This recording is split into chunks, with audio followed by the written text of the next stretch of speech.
You don't hear about the ghosts of Kandahar, do you? People love a good war story, but they never want to know about the things that don't fit the reports or the medals. My name is Sergeant First Class Ethan Keller, U.S. Army, retired. And what I saw out there, I still don't know if it was real. All I know is that it still haunts me every damn night.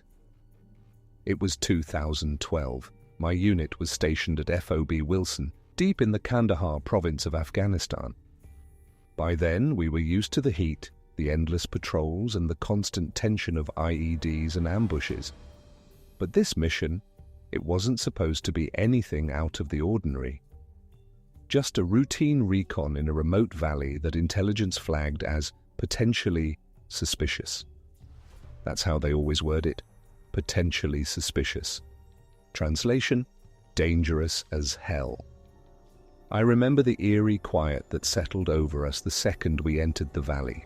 No goats, no shepherds, not even the sound of birds, just this oppressive silence that pressed down on us. Even my guys, seasoned soldiers, were tense. Private Reyes kept looking over his shoulder, muttering about how the place felt wrong. I told him to knock it off, but deep down I agreed. The village we were heading to was barely a blip on the map, a cluster of mud brick houses clinging to a ridge.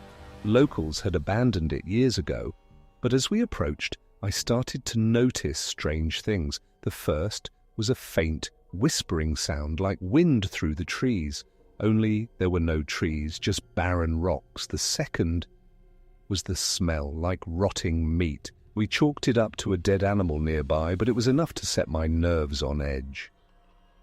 When we reached the village, the sun was dipping below the horizon, casting long shadows over the crumbling buildings. We cleared each house methodically, but they were empty. No weapons, no signs of recent activity.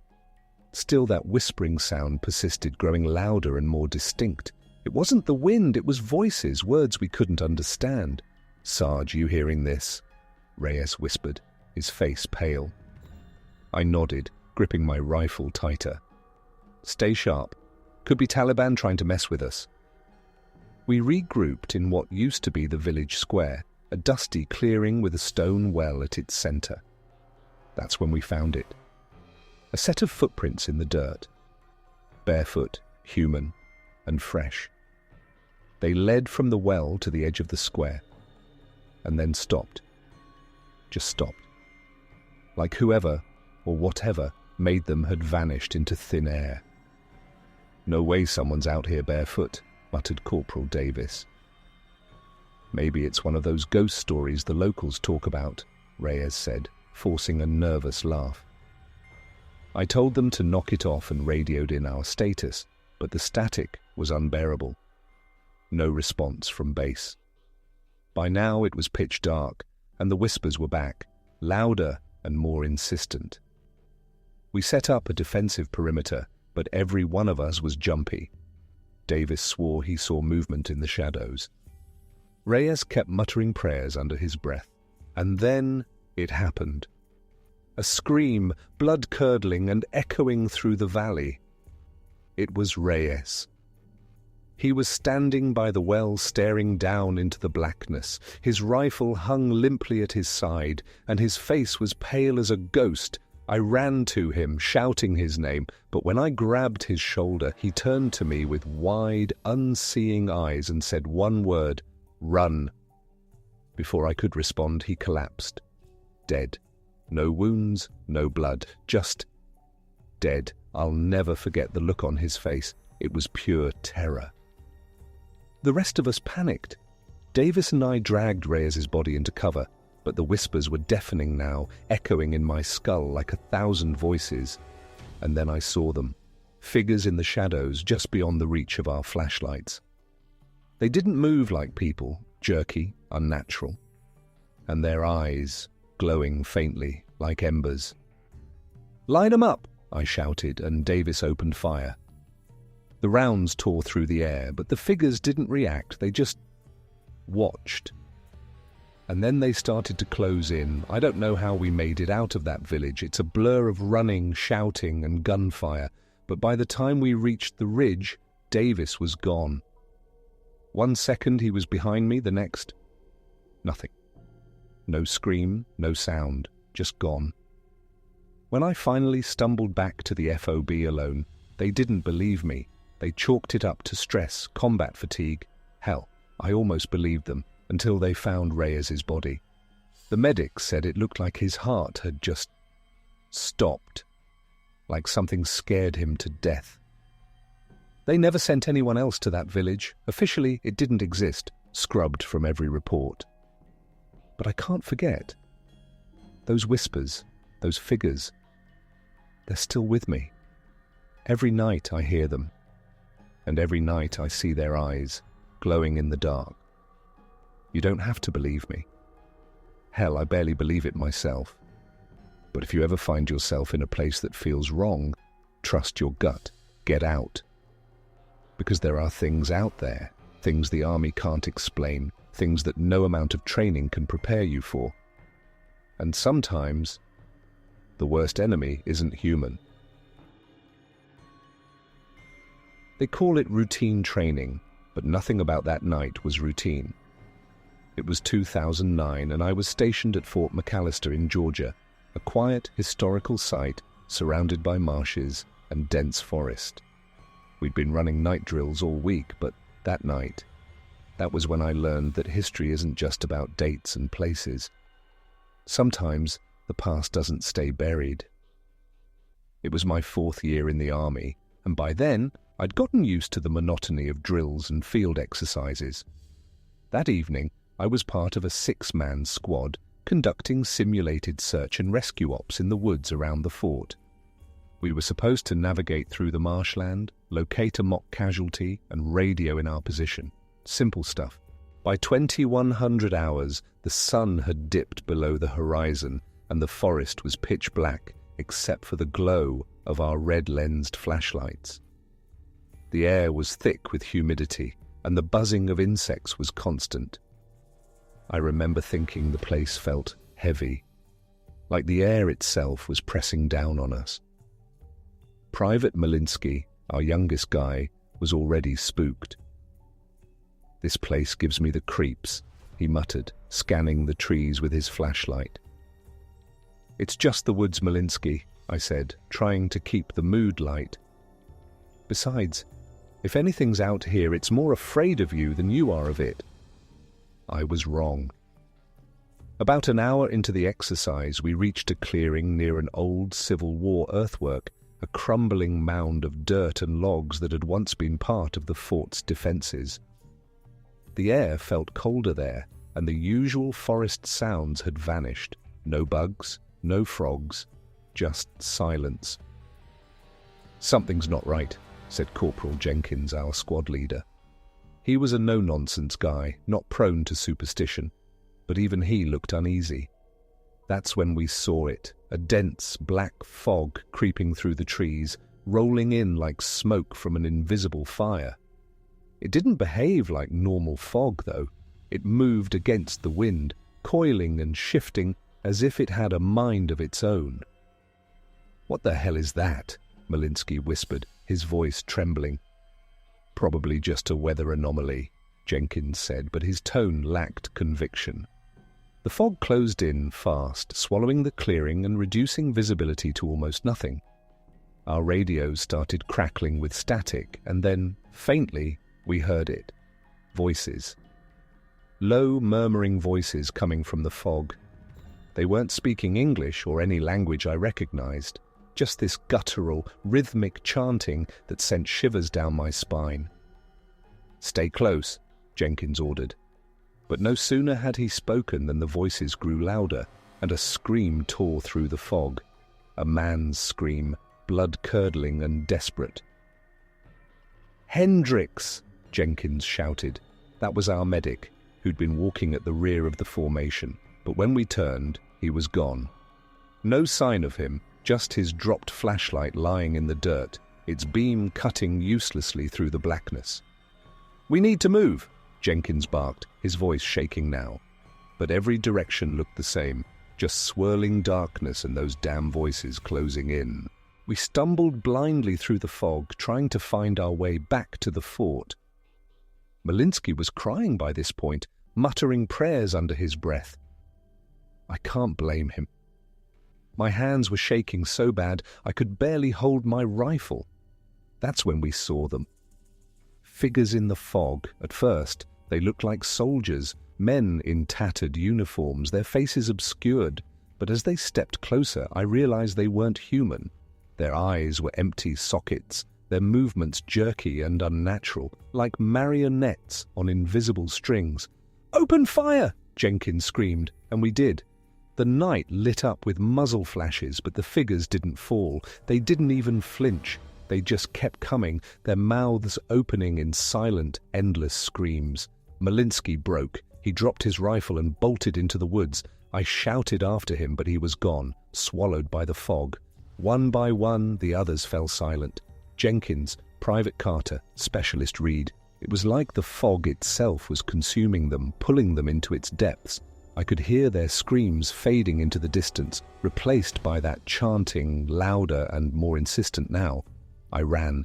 I don't remember how I found my way out, but somehow I stumbled onto the main road leading back to the fort. I was covered in mud and scratches, my rifle gone, my mind racing. When I reached the gate, the MPs looked at me like I was crazy. I tried to explain what happened, but the words wouldn't come. I just kept repeating, "They're out there, they're still out there." The official report said we got lost in the fog and that the others must have drowned in the marshes. A tragic accident, they called it. But I know the truth. Hendricks, Malinsky, Jenkins, they didn't just disappear, the fog took them. And whatever's out there in those woods, it's still waiting. Sometimes, late at night, I hear that chanting again, in my dreams, in the silence of my room. And every time the fog rolls in, I wonder if it's coming for me next. Story 3.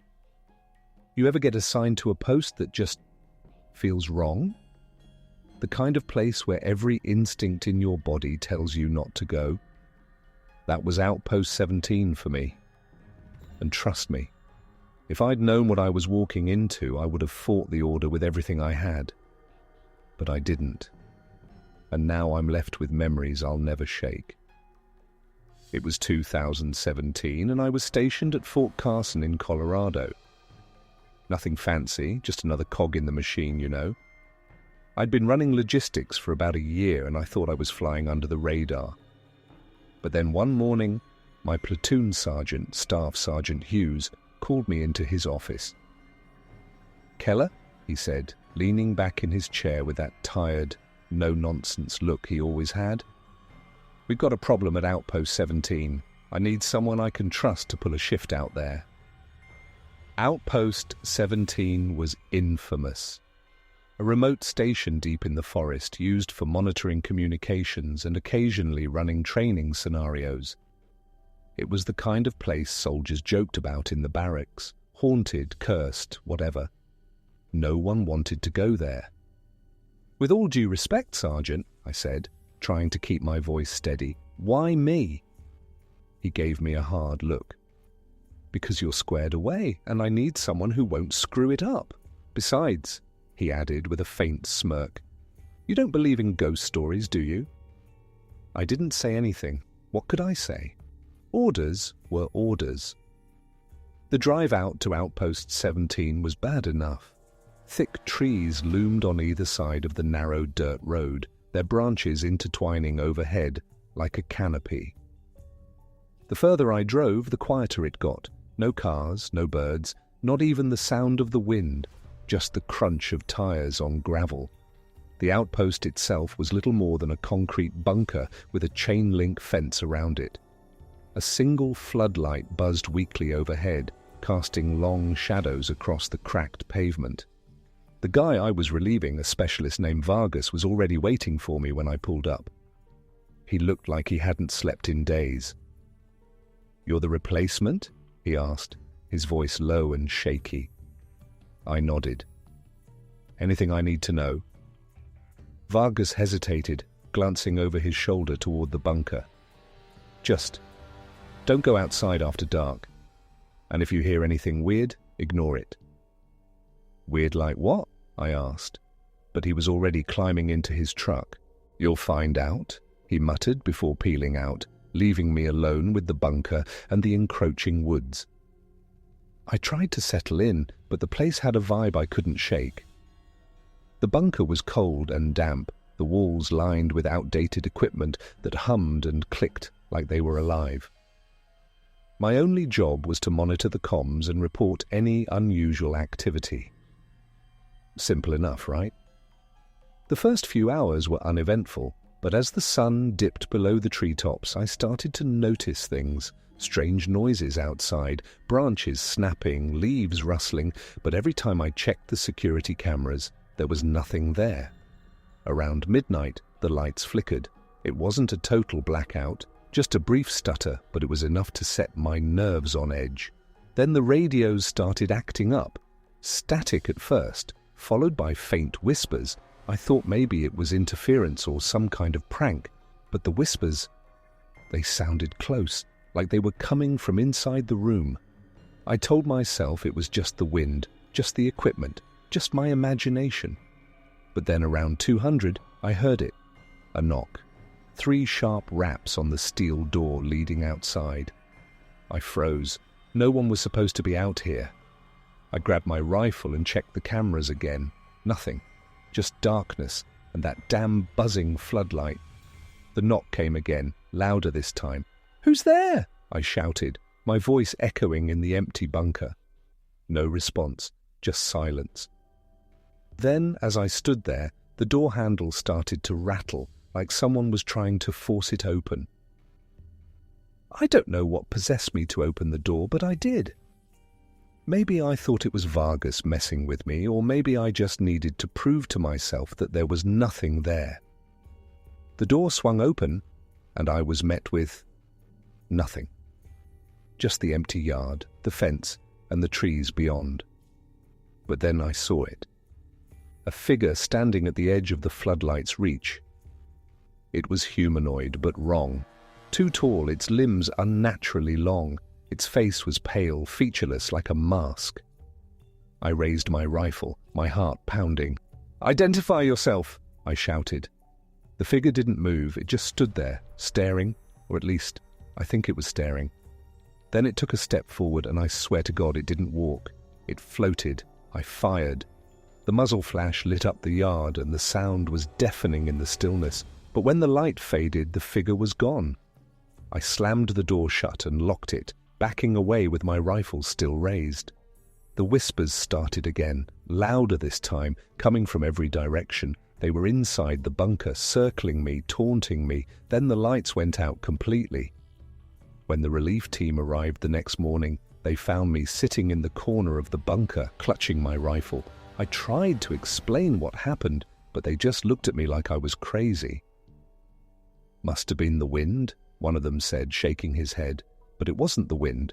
It wasn't my imagination. I don't know what I saw out there, but it was real. And whatever it was, it's still out there, lurking in those woods. I put in for a transfer the next day, but every so often I hear about someone getting assigned to Outpost 17. I always tell them the same thing: don't go. Some places aren't meant for us. And some doors should never be opened.